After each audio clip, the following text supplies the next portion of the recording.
Hi, y'all. This is Kristen Chenoweth. Hi, I'm Gloria Stefan. This is Sarah Bareilles. Hi, I'm Patty Lapone. This is Lin-Manuel Miranda. You're listening to the Broadway Podcast Network. Hi, I'm Dorian Harewood, and you're listening to the Theater Podcast with Alan Seals.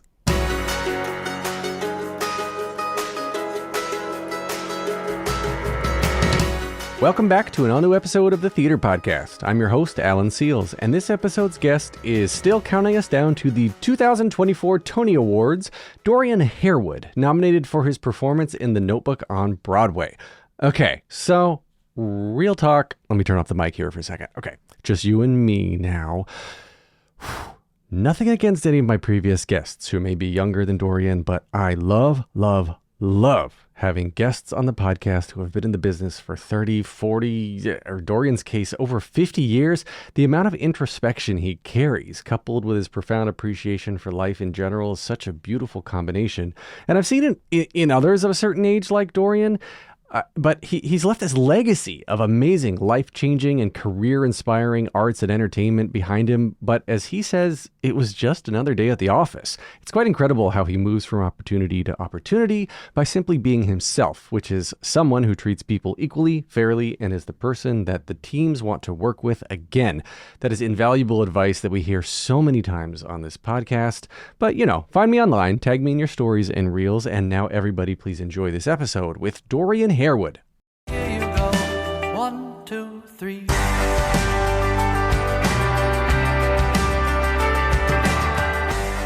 Today's guest made his Broadway acting debut in the 1971 production of Two Gentlemen of Verona. Additional Broadway credits include The Mighty Gents, Streamers, and Don't Call Back. He pivoted to TV and film for almost the next 50 years, racking up 187 total credits on IMDb at least. His film credits include, Gothica, Levity, Pacific Heights, and Full Metal Jacket. TV credits include Seventh Heaven, Criminal Minds, 12 Angry Men, and The Roots, The Next Generations.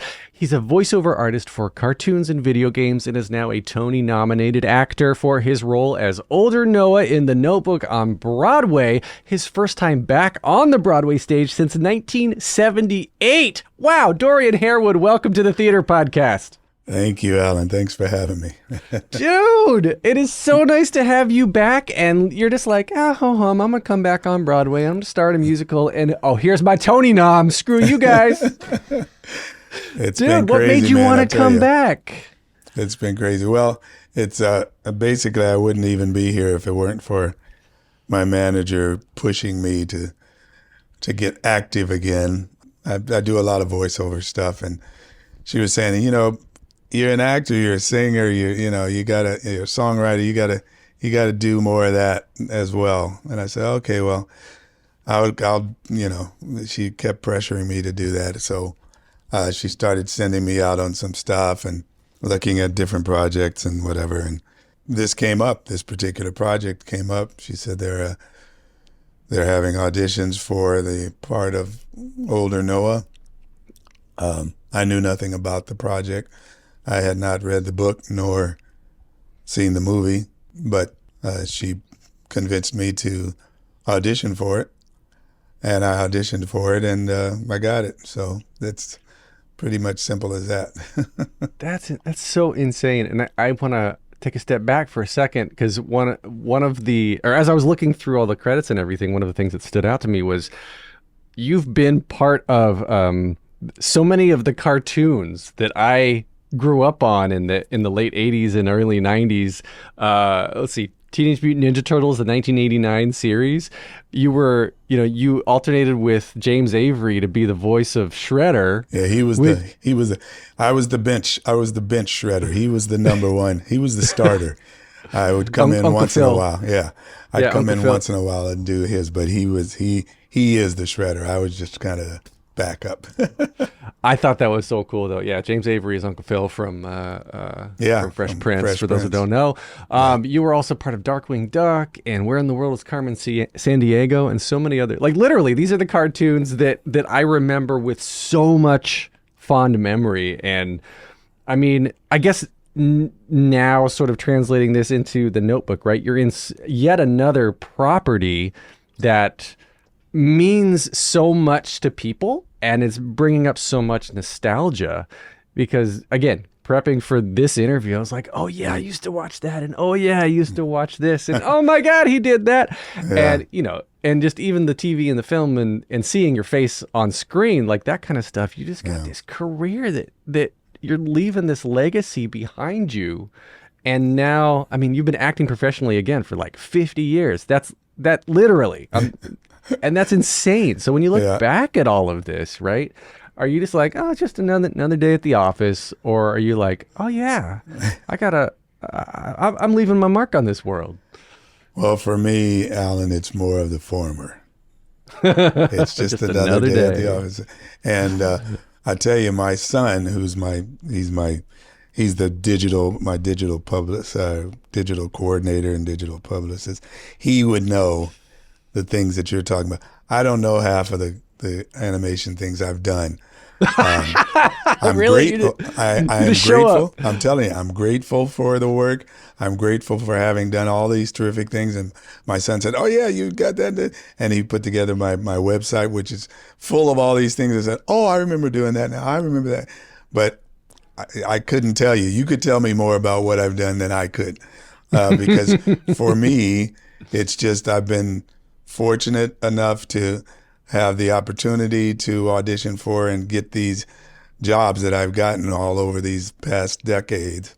But for me, it's just great. I'm doing this. Okay, let's do it. Let's get it done.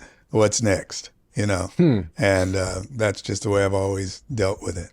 Wow. Well, before you got to the office, when you were little Dorian, what got you into wanting to perform? Did you start with acting, singing, or dancing specifically, or where did that whole love begin? Yeah, I started as a singer. I mean, I grew up listening to Motown stuff and the Beatles and jazz, and there was a lot of different kinds of music around our house. First of all, and most importantly, my mother and father. I come from just a wonderful family. My father and mother really raised 6 kids. I was one of 6 kids, and they worked very hard to make sure that we could eat and that we had the shelter and all the basics, things that we all need, that all humans need. They did that, and then way beyond that, they taught us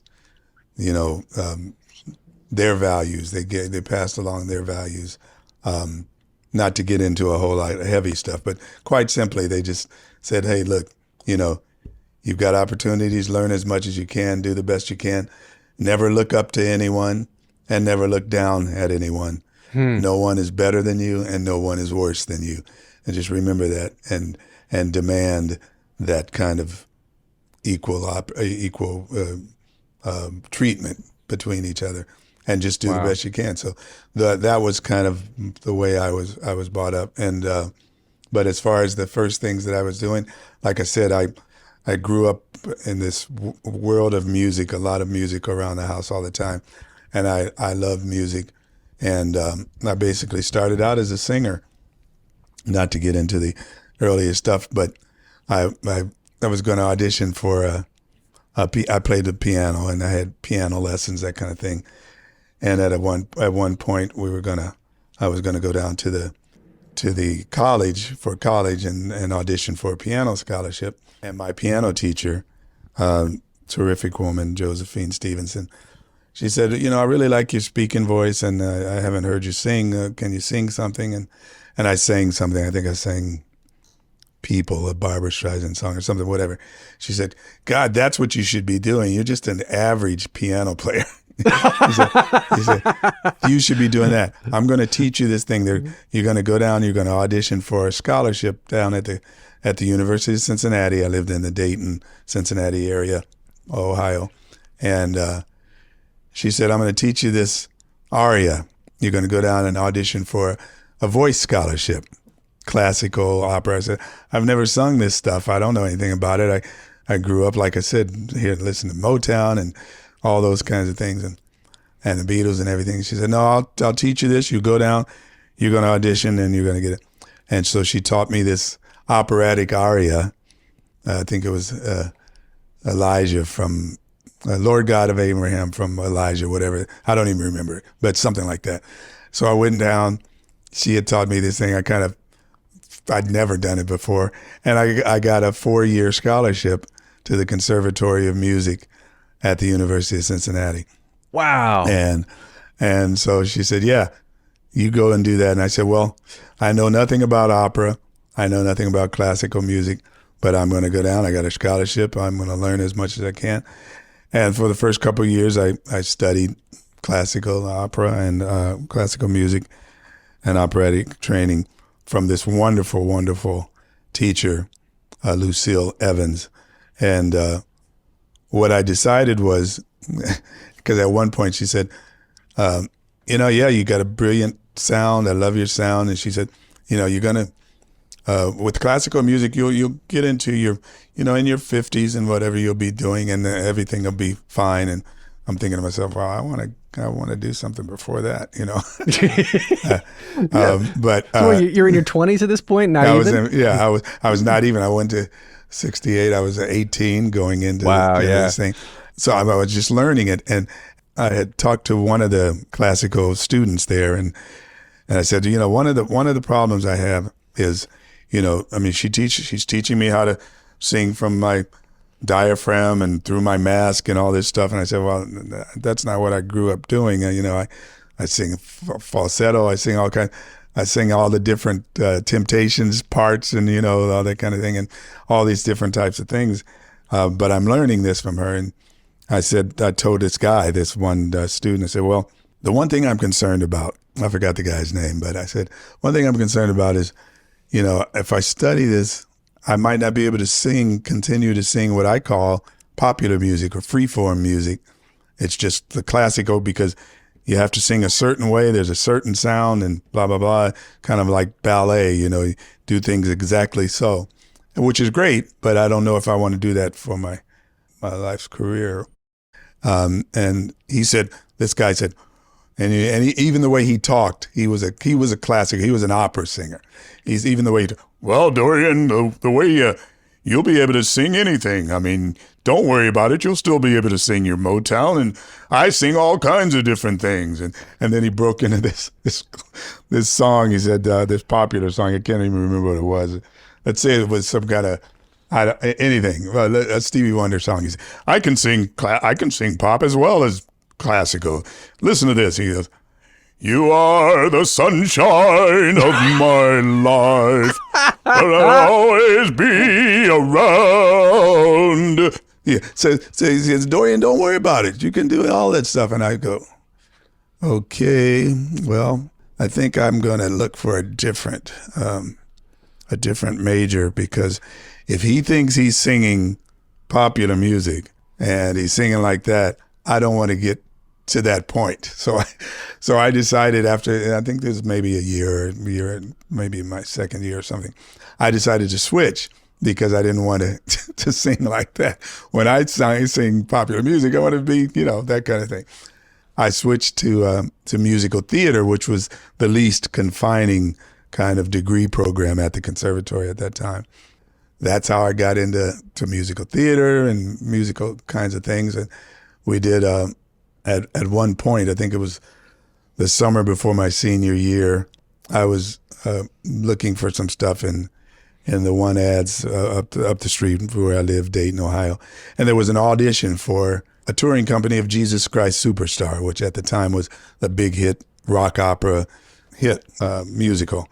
And so I auditioned for it, and it was all rock and roll. It was like screaming and, singing and all kinds of different stuff, but it certainly wasn't that classical stuff that this guy was doing.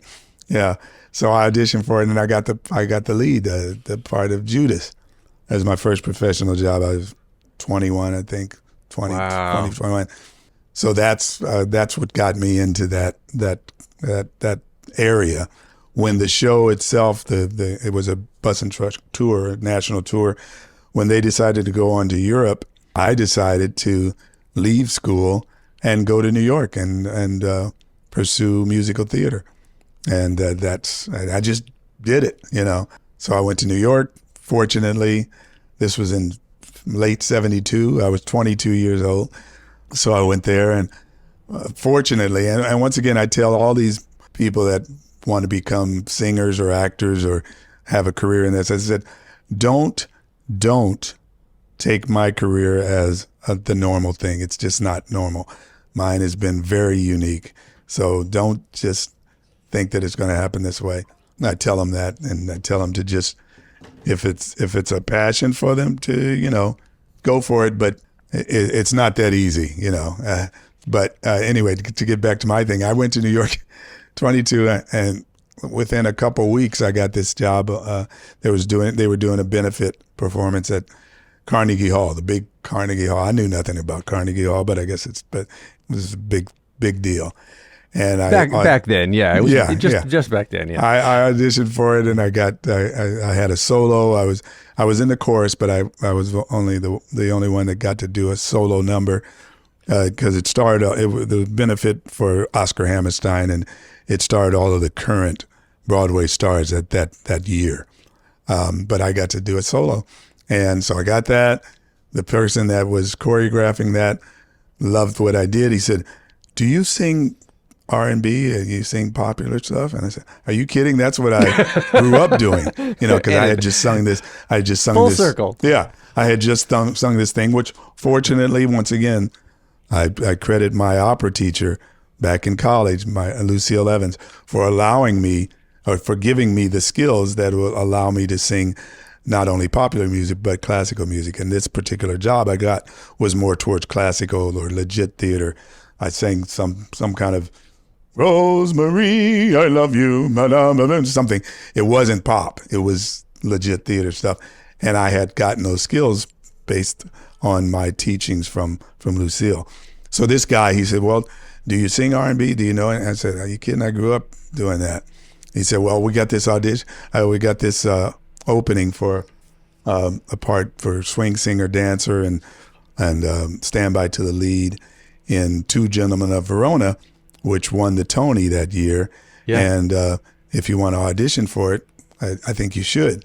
So I auditioned for it, and I got the standby to the lead. It was Clifton Davis at the time. He originated that character, and but I also covered all the swing singer dancers in the choir and the chorus. So I had to know all the male dancers and all that stuff. And that was from my training at the conservatory for those 3 years that I spent at the conservatory. So I just fell into all this stuff, Alan. I mean, I got into that. I got into Two Gentlemen of Verona, and then I did some more musicals. Time for a quick commercial break. Hang on a second. Welcome back to the episode.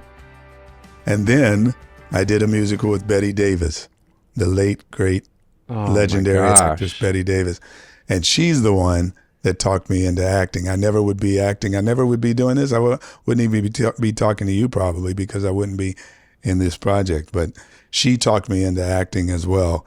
I had auditioned for the musical with her. I got the part. And she said, "Oh, I loved your singing, but I also loved what you did acting-wise. Have you ever thought about acting?" I said, "No, I hadn't thought about it." She said, "Well, you should, because I like your instincts. Your dramatic instincts are very much like mine, and you'd be cheating yourself if you didn't at least explore dramatic acting." I said, That's "Well, funny. Coming from you, from the legendary actors, I'm definitely going to take that into consideration. And as soon as our show is finished, I'll audition and I'll look exploring straight acting."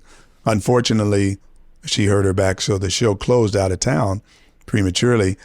I took her advice. I auditioned for my first straight acting role, which was a lead on a Broadway play called Don't Call Back. I auditioned for it. I got the lead. The show opened and closed the same night. Oh, shit. Okay. Oh, God. But I won an award for Best Newcoming Actor. Some producers from Hollywood were in the audience during previews. They saw me, and they pulled me out to do my first movie. And if it wasn't for Bette talking me into doing that, I never would have auditioned for it. I got it.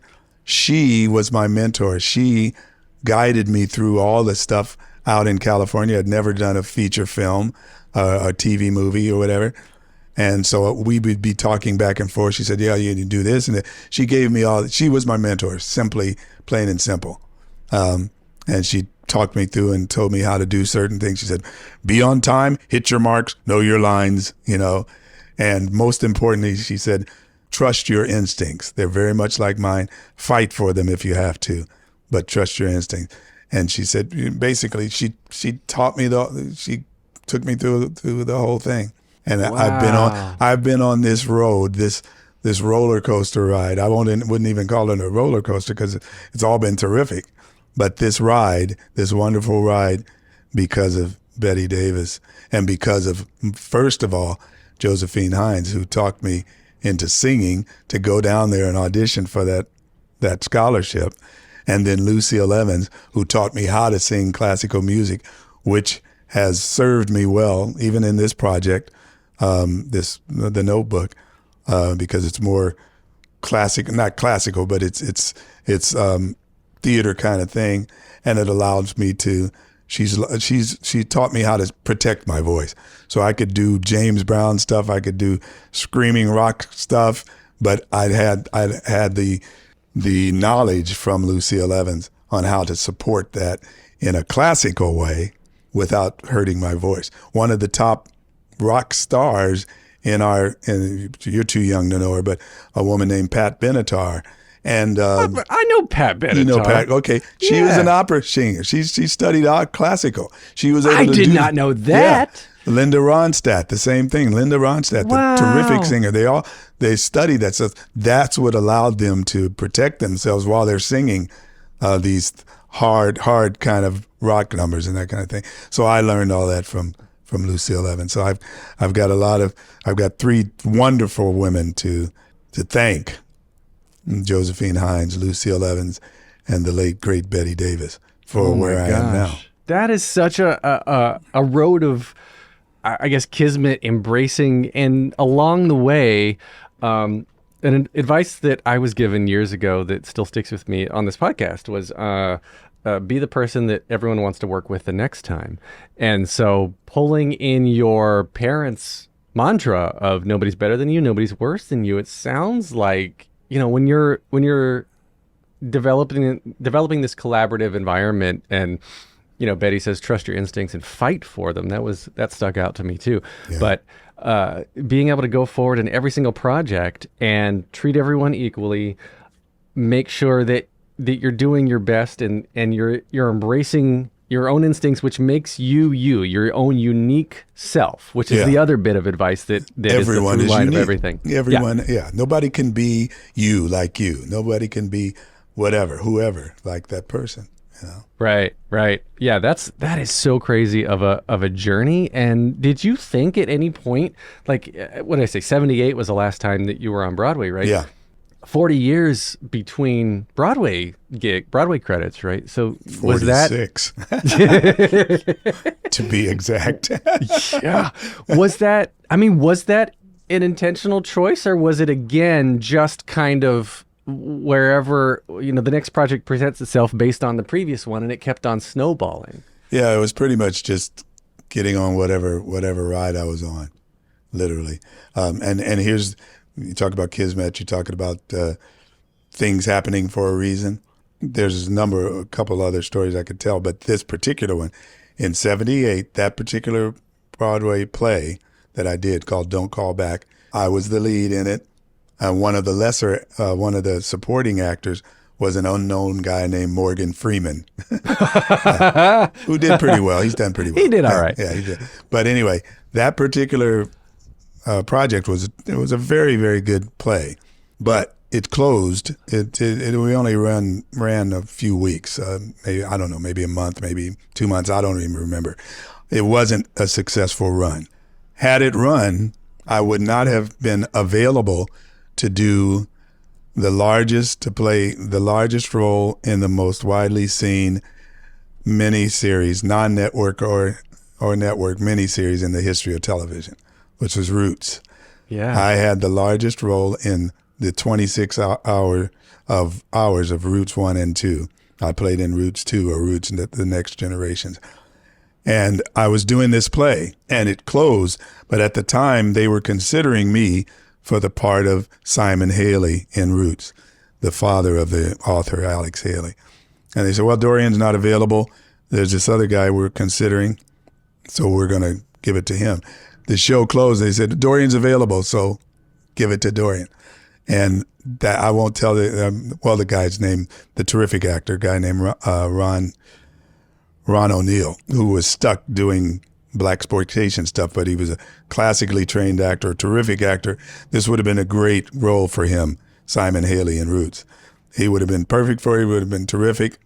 But because my show closed on Broadway, I was able to get that role, and they just offered it to me, and I got it. So I mean, showbiz is what do I say? A third talent, a third drive, and a third luck. Absolutely, right? Luck is very much involved, and I tell all these people that are wanting to get in the business, say, hey, you could be the best thing on earth, and they may never see you. And there are some terrific talents out there that will never be seen. It's a very difficult job to get. I just say, I'll tell them, be prepared, keep improving, and when you get a chance, if you get a chance, and you may never get a chance, but if that door creaks open where you have an opportunity, be prepared. Just like the Boy Scouts, be prepared and grab that opportunity, and that will then allow you to have a career. And that's like what's Lion King. Be prepared. Yeah, be prepared, I'll tell you. I was going to ask you earlier when you were doing the voice of your teacher. It sounded a little bit like James Earl Jones. I was going to ask you. I wanted you to say, "Look, Simba, everything the light touches is our kingdom." Hey, but dig this, Alan. James Earl Jones, who's at least 20 years older than I am, terrific actor, as you know, terrific voice. Yeah. He played my son in Roots. He played my son in the last episode of Roots: The Next Generations. My character was like 70 years old or something, like aged from like 17 to 70 years old. And like I said, it was the largest part in the whole thing. But James Earl Jones played my son, played Alex Haley, the guy that wrote this and developed this whole terrific project. And we had trouble all the time while we were filming it, because I'd keep giggling. I'd be doing a scene with him and I'd start giggling. James Earl Jones is playing my son. I'm playing his father. So it was very difficult to get through. But that's the connection with James Earl Jones that I have. That's cool. Well, okay. So leading now to the Notebook. Of course, we've got to talk about the Notebook. Wonderful. You and Marianne are like, you think, oh, the older characters, they're there to tell the story, and the focus is on maybe the middles or the youngers, but the two of you held my focus throughout the entire thing. I was watching the two of you as you were watching the rest of the story, because Dorian, your character of older Noah, is driving the entire show. You're telling the story that we are watching that we are seeing being reenacted in front of us at the same time. Right. And it's really interesting to me how you're reacting to what the other couples are doing on stage, or what the other actors are doing, because it seems to me, and correct me if I'm wrong, that you're internalizing this and pretending you are telling this story that we are seeing. So as they do something, you're reacting as if you just told Marianne, you told older Allie what just happened that we saw. That's exactly it. That's it. At the beginning of the musical, I walk out, I look at the book, and basically what I'm thinking is, you told me you'd come back if I read this to you. So here I am, another day, I'm going to read this. These are your words. This is your notebook. And I'm going to read this to you every day until you come back to me, until you realize that this is you. These are her words.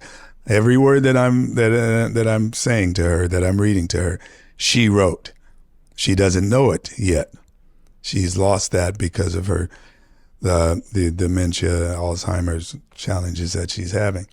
But as I'm reading to her, as you have already said, I've already said, her memories and what I'm reading to her is being played out on stage by the younger Noahs and the middle Noahs. Tremendously gifted performers. Jordan Tyson, John Cardoza, the younger Allie and the younger Noah. Joy Woods, Ryan Vasquez, the middle, Allie in the middle, Noah. Tremendously talented performers. They are. This Absolutely. This is, don't even get me started as to why. Anyway, this is one of the best musicals and one of the most unique musicals you will ever see. And it's because of these people, these talents, and because of the terrific script and the wonderful music. But anyway, that's what I'm doing. I'm reading to her, and I'm focused on her the whole time because I'm trying to see, is she getting any of this? Is any of this breaking through, any of these memories connecting to her? And as I'm watching her, the audience is seeing what she is seeing based on what I'm reading to her. So it's a very, very interesting thing. That's why Marianne, unbelievable actor, as you know. Yes. Marianne and I have our own thing going on stage there, our own scenes going on while these wonderful actors are doing their stuff without distracting from them. We are in the moment reading. I'm reading to her. She's seeing what I'm reading, and they are performing what she's seeing. So it's a very unique setup. But we're not just sitting there on stage while they're doing those numbers. And as you know, the audience is seeing what you're seeing. They're seeing that, So whatever choices you guys make, and every time, and we've had people that have seen this show several times, 5, 6, 7, 10 times, and they always see something different because there's always something different to see on stage. Yeah. But one of the things is us doing that. How's the feedback been for you from the audience? Because I suspect that each of the different couples, the younger couple, they're invincible. When you're young, you think nothing bad can happen. Yeah. The middle couple, you're like, I got to start taking care of myself and figuring out how to, I should be adulting by now. Mm-hmm. And the older couple, the Instagram algorithm is sending me so many posts of dad life, and I'm over 40 now, so look, everything starts to hurt. Which they're not wrong. Yes, they're not. Really. But for you, is when you go out and you're talking to people, I suspect that it's 3 distinct different fan bases that are kind of not grappling, holding on to this in a way that speaks to them in their own individual generation, I guess, because the generation, the age you are, a lot of people will be grandparents, and the age I am could be grandparents, but probably are almost at the cusp of that. Yeah. And so the younger people, they're just like, I love rain and Broadway, right? It's probably sort of all these different things. But for you, what's been something that I guess for people of older people of a certain age that know this movie from when they were 40 or know the book or whatever the case is, what's it been coming at it from your side? Well, that's what makes it so attractive to the audiences, and what all the audiences relate to it. Because all of these ages, and we're talking about even the young kids, the teenagers that come see it, the young adults that come see it, they are excited about our characters because they have grandparents. They have, parents and grandparents. And so they're connecting to and relating to that as well in their own way from the young perspective. Obviously, they're connecting with the young Allie and the young Noah, and then some in the middle. But it's all connected, Alan, because everyone that's in that theater has a father or a mother or a grandfather or a grandmother. Mm-hmm. Or have had that, so that interconnection between all human beings, period. That's what makes it so unique and so exciting. The audience is brought into this, and they're with us the whole way. They're with the story because it's a universal story. The story of love and the commitment and the passion and the challenges, and on the sadness and the joy and the all that kind of stuff. It's all there, and it connects to every human being. So no matter what age enters into that theater, they all get it, and they're all at the end are just overwhelmed by the project. Mm-hmm. You know.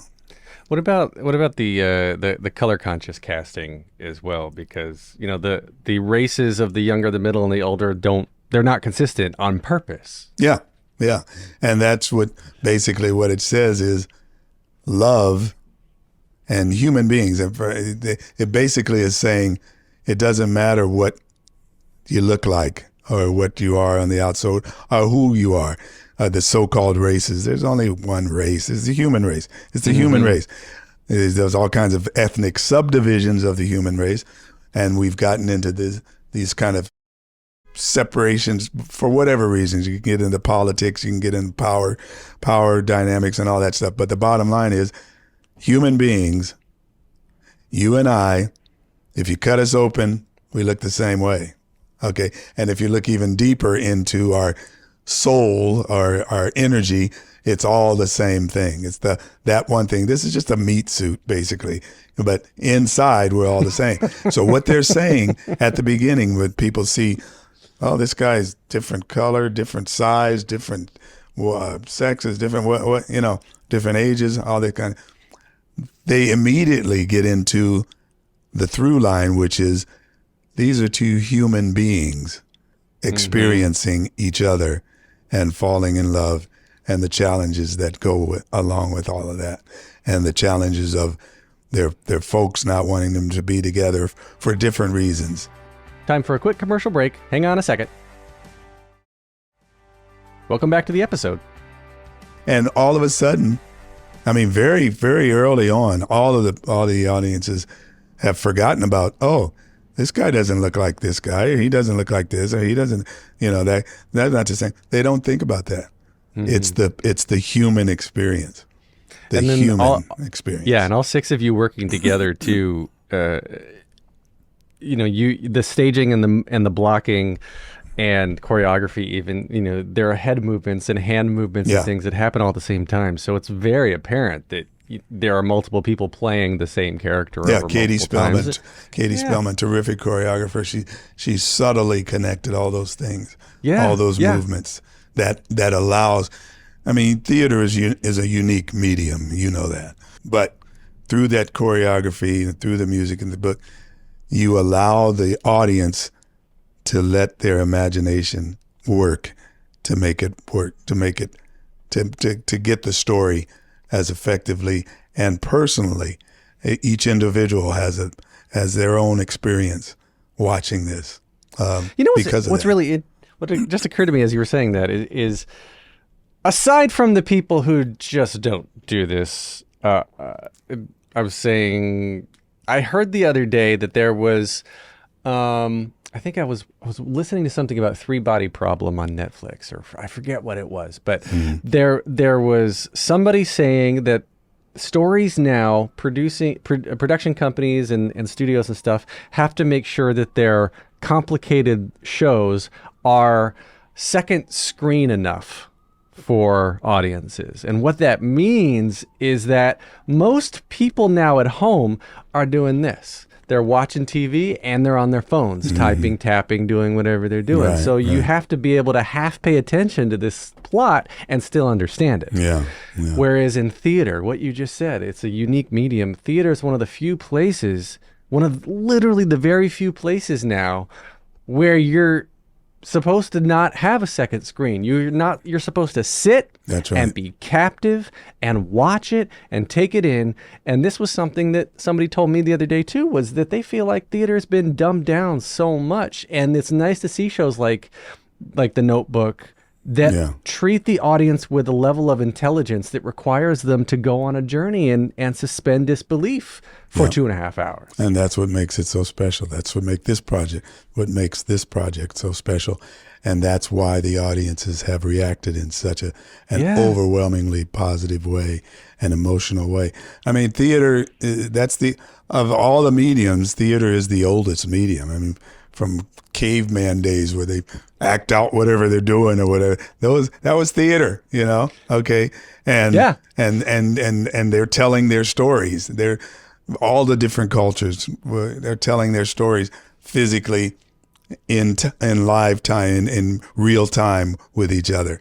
And that's what theater is. And it's a communal experience.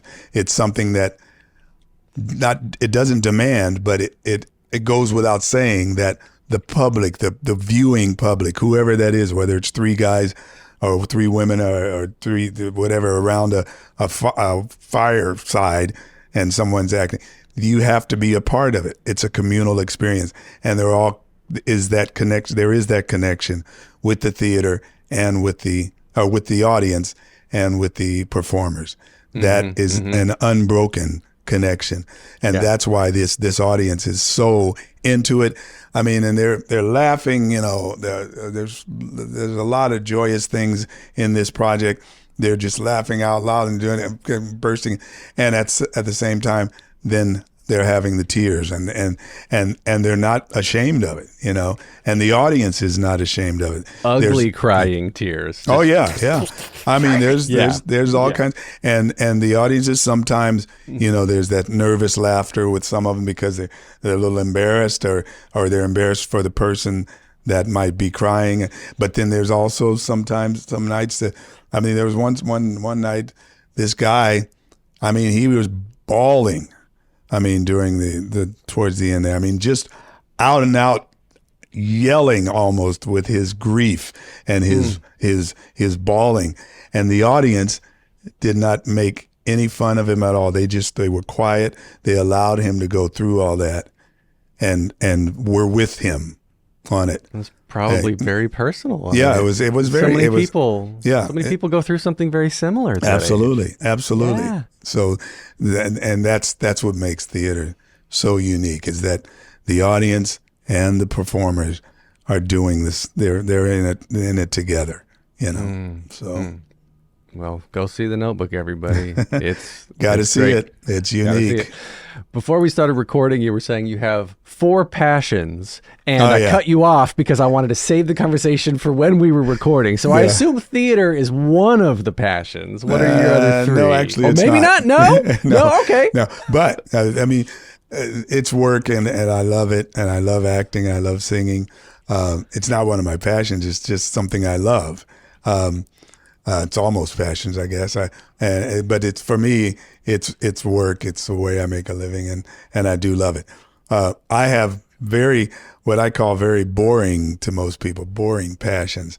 But everyone has something that they're passionate about.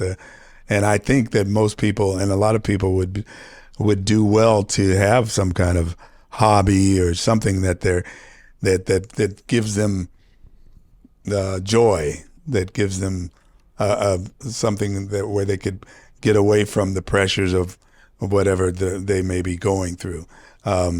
So I think it would save them in therapy things and all that kind of stuff. So I have 4 passions, not in different order, but my passions are billiards, which is pocket billiards, or pool. Yep. Blackjack, which I teach blackjack. I teach people how to play and how to survive. Oh, you're serious about it? Yeah. Oh, yeah. I'm a wow. I'm a pro level player. I got videos and that kind of thing. But anyway, billiards, blackjack, bowling, which is boring, but it's fun for me, and basketball, NBA basketball. I love basketball. I don't play anymore. I was never an NBA level player. I played a little bit in high school, a little bit in college, but I like to watch that. Those are my 4 passions, and they're all pretty boring to most people. But at the same time, there are worlds of people that are as passionate about those different things. I mean, I don't know how much you know or care about pool, but there's a whole world of people that are passionate about pool. And I'm just one of them. Okay. There are subcultures. Darts. For there's all kinds. Literally everything. Literally everything. Yeah. I mean, Yeah. Sports is obviously something. I mean, the stuff that you can make, that companies can make $1 bajillion off of, or the stuff that gets marketed and promoted and stuff. Absolutely. But like watching a billiards game in Madison Square Garden doesn't quite have the same energy. No, it's a whole different thing. Yeah, it doesn't quite make the kind of money that they want to make from that. Right. It's just a different thing. But there are people that are passionate about a lot of different things, and there are subcultures, if you want to call it subcultures or whatever. There are people in all kinds of different areas, whether it's chess. I mean, chess. I don't play chess, but I know that there's a whole world of chess enthusiasts. Okay, and that's what they do, and they don't care whether you like it or not. That's their world. That's their passion, and I respect that. I respect people's passions. I mean, my wife and a lot of people that have passions, whether it's shopping or restaurants or food and that kind of thing. I couldn't care less about that. But I respect the fact that my wife is passionate about restaurants. Most people are. Most normal people are. I'm boring. I couldn't care less about restaurants. You're not boring at all. Yeah, but I mean, I just don't happen to be passionate about that. But that doesn't mean that I would put down someone else's passion. You know, I think we should respect everyone's passion and hope. I hope that people do have passions and that they actually follow those passions, because that allows them their joy while they're struggling through whatever challenges they may have and may have to face. Yeah, I tell my kids, don't yuck their yum. You know, let people love what they love. Yeah, because it makes them happy. Absolutely. Absolutely. Yeah, and you gotta have hobbies outside of theater, especially if you're in theater, because it's just rejection and hardship. And if you don't have something fun and passionate to fall back on, that's wonderful. That's wonderful advice. Yeah, I'm actually curious. I need to take a bowling lesson from you, because I'm trying to do the spin. I still try to do that. I'm not a real good bowler. No, Alan, I'm not a good bowler at all. I'm a professional level pool player, and I'm a professional level blackjack player. I'm just an average. I'm probably worse than you at bowling. But I just love it. I love it. You know, I just love bowling. Have you ever competed in blackjack or billiards tournaments? Billiards tournaments, yeah. And I'm developing myself, my game, to get to the level of. I'm on the outskirts of the pro level. I can't really consider myself a pro player. I'm a pro level player, but my goal is to become a pro player, not to play professionally, but just to be able to play with those men and women who are at that level, because it's a wonderful game. But as far as bowling, I just love it. Yeah, I love that you're still trying to legitimately. I don't know. You learn every day. I see people learn every day, and that's what I tell people. They're like, "What are you gonna do when you retire?" I'm like, "I'm never gonna retire. I'm just gonna keep doing different things." Absolutely, you should never retire. People retire. That's what was the saying? You put out to pasture.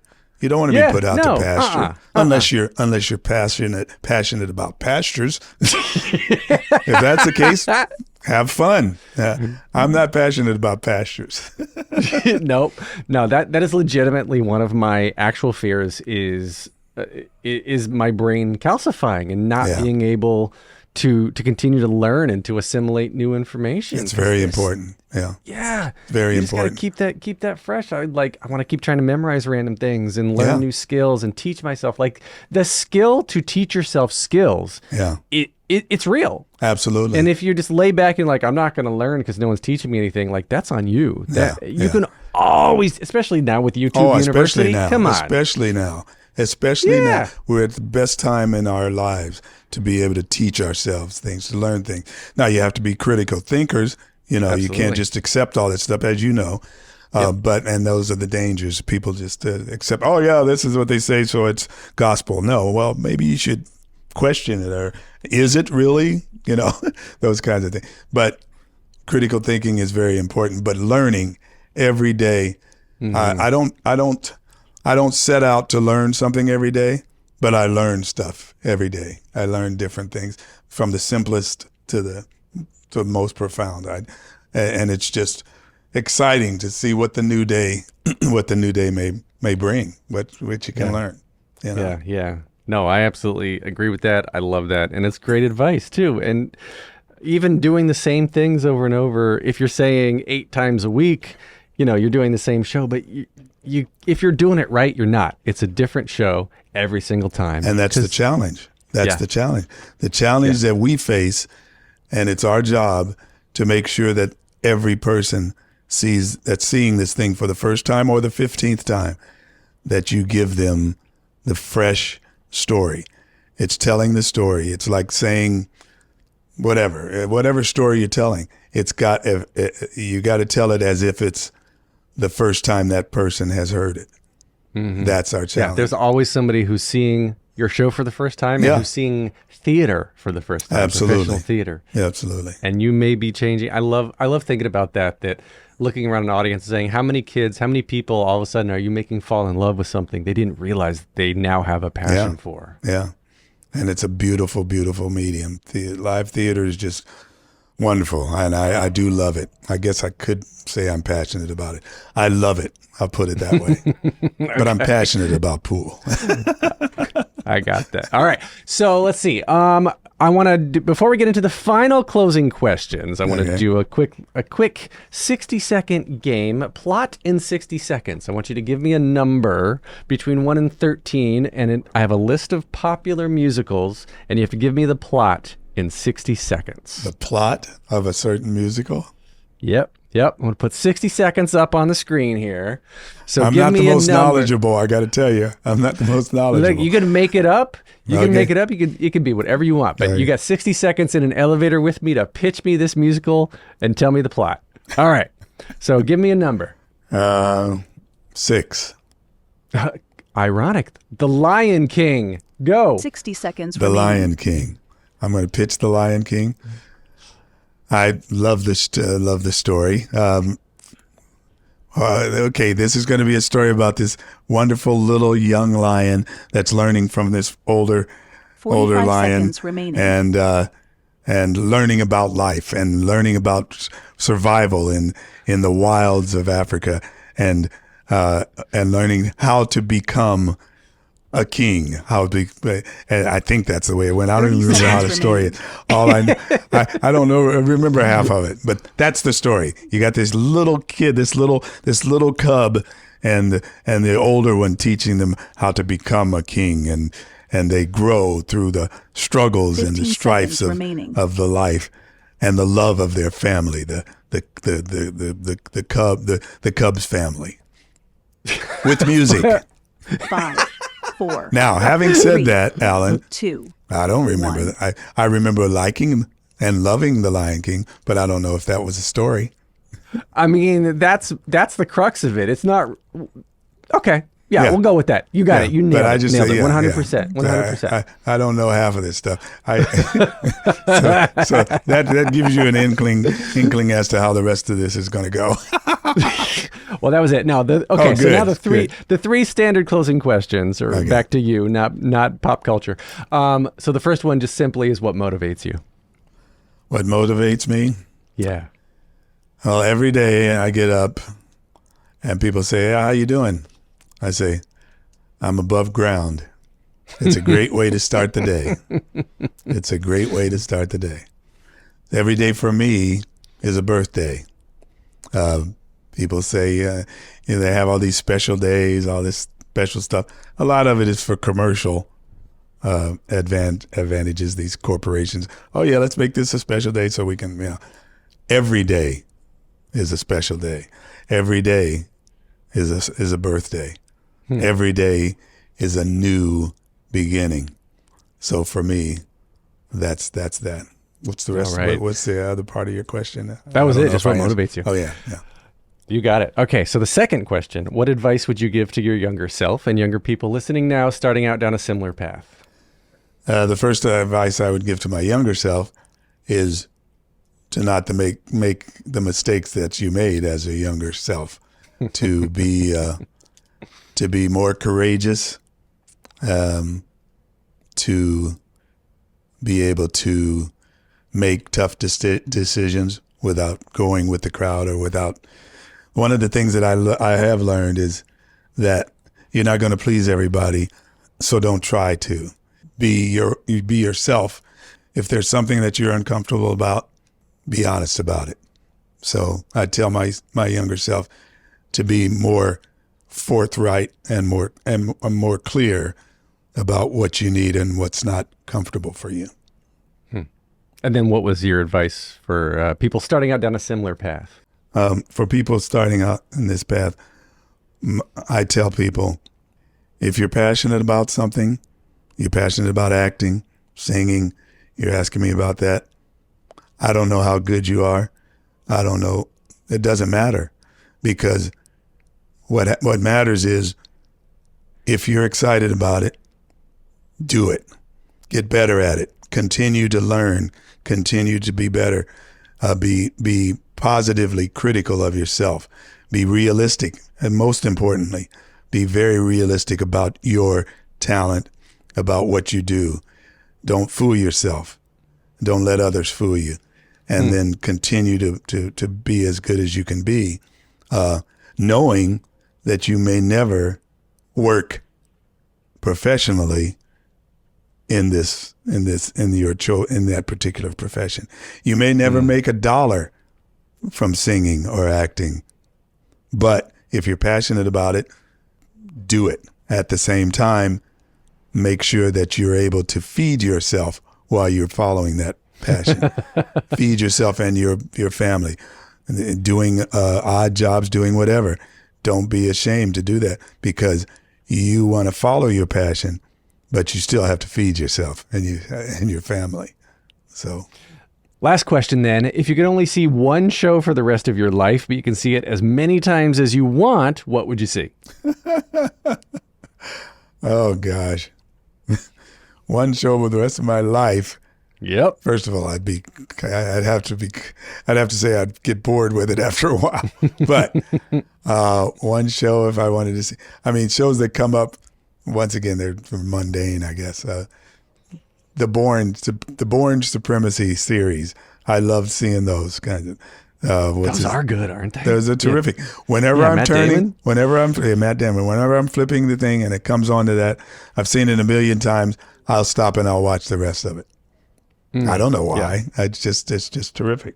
You know, it's great writing. But, yeah, great writing, great directing, great acting. It's just really good stuff. That's just off the top of my head. For me, it's the John Wick movies too. Same thing. Oh yes, and I haven't seen those. Yeah. I haven't seen those. Oh, if you like Born Supremacy, you should try the John Wick series. Yeah. That's Keanu Reeves, right? Yep, Keanu, and it's good writing, and it's Keanu acting, but it's a good story. There's some good stuff, but that just off the top of my head, something that I would stop at are those kinds of things.